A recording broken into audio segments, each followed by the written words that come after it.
Dispatch number 3. In plain sight.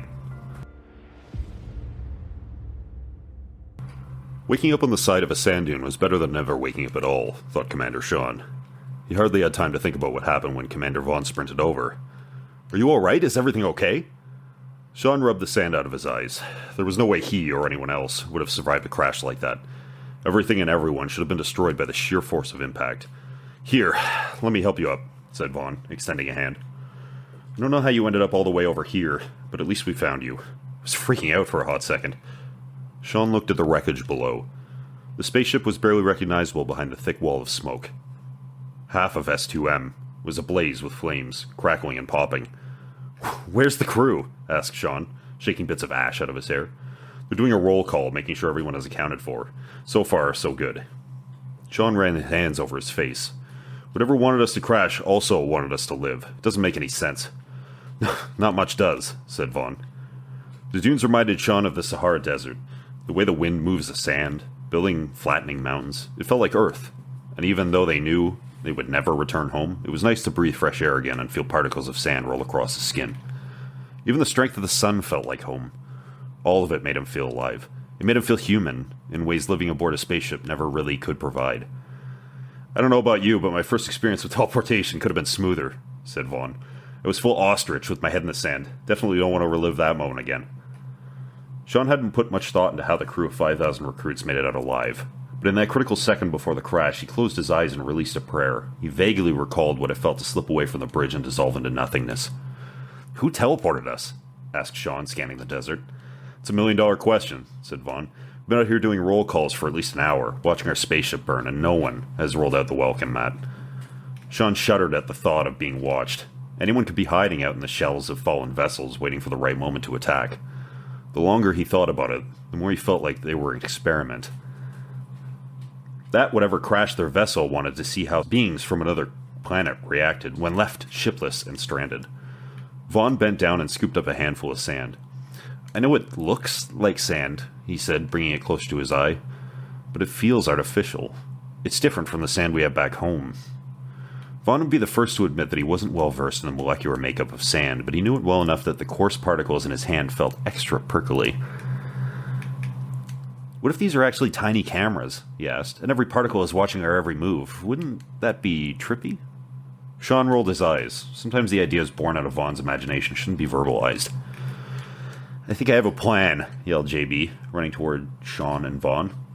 There were fresh tracks headed west, just over the tallest dune. "I'd like to take 2 teams in that direction. We don't know what's out there or what we'll find. What I do know is that we're without food, water, and shelter. If we don't find refuge before sundown, we'll have bigger problems on our hands." If there was anything JB didn't like about being a mission specialist, it was coming up with blind solutions to unforeseeable problems, a role that became increasingly problematic on a strange planet. As a natural problem solver, JB instantly thought about all the issues the crew would encounter, fundamental glitches that rolled down to the very air they breathed. Air which could be composed of anything, like tiny molecules containing foreign substances with the power to alter their DNA. Even the weight of unfamiliar gravity pressing on their shoulders could impact the shape of their bodies. There were so many invisible elements at work that JB, who was easily filled with worry, could be paralyzed by fear simply by entertaining the breadth of every outlandish possibility. "Great plan," said Sean. "Have we been able to salvage any supplies from the ship?" JB shook his head. "The crew is too afraid to try. We can't tell how deep the fire has traveled, and some of the officers are worried that the ship may blow. We can't risk the lives of our own on the off chance that we can retrieve a weapon, a communicator, or a wedge of cheese from the galley. It's just not worth it." "No, you're right. There's too much at stake. Vaughn and I will join you and lead additional teams. We'll fly as one, and we survive as one." "I appreciate it," said JB. "Whatever exists here has an advantage. We may find ourselves outnumbered or in a situation where we need to split up and explore alternate routes. Strength in numbers may be our best approach." Vaughn, Sean, and JB looked across the desert. As much as they would like to believe that everyone comes in peace, their first impression of this planet was far from positive. "Time to break the news to Snazzy and Risk," said JB. "Wish me luck." Sean smirked as JB slid down the dune. "Guess we're mobilizing the recruits," said Vaughn. "You take the right side of our burning spaceship, I'll take the left. Sounds like a plan."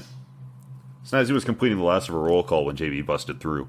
"I'm taking Reimer, Vaughn, and Sean over to the peak. I'd like you to and Risk to stay here." "Well, we can't stay forever," quipped Snazzy, shielding her eyes from the sun. Look around, we're without shade, and I doubt we've hit the hottest part of the day. We're going to fry if we remain exposed. At chronic dehydration, we'll be dropping like flies. JB spied a piece of debris out of the corner of his eye. It's a shadow. Its shadow moved with the sun. A loose, flaw-filled calculation of time. Give me 2 hours, said JB. And if I'm not back by then, you and Risk can lead the rest of the recruits over the dune and come looking for us. Snazzy didn't like the idea of being a designated search party and rescue party, especially when she knew no one would come looking for her if she or Risk were ambushed and taken captive. You know that fake sundial of yours isn't going to work, right? Laughed Snazzy. But if you need 2 hours, I'll give you 2 hours and not a second more. Deal, said JB. Now where's Reimer? Took JB one quick sweep over the plains to spot Reimer in the crowd. Being the tallest crew member, he always stood out. What did I miss? Asked Risk, stepping next to Snazzy.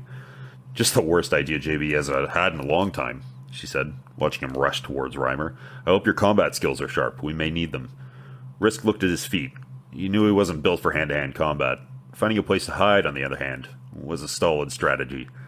I was digging around in some of the empty vessels, and it looks like their landing wasn't nearly as pleasant as ours, said Risk. There's more structural damage, and the ships have been completely looted. Any remains? Asked Snazzy.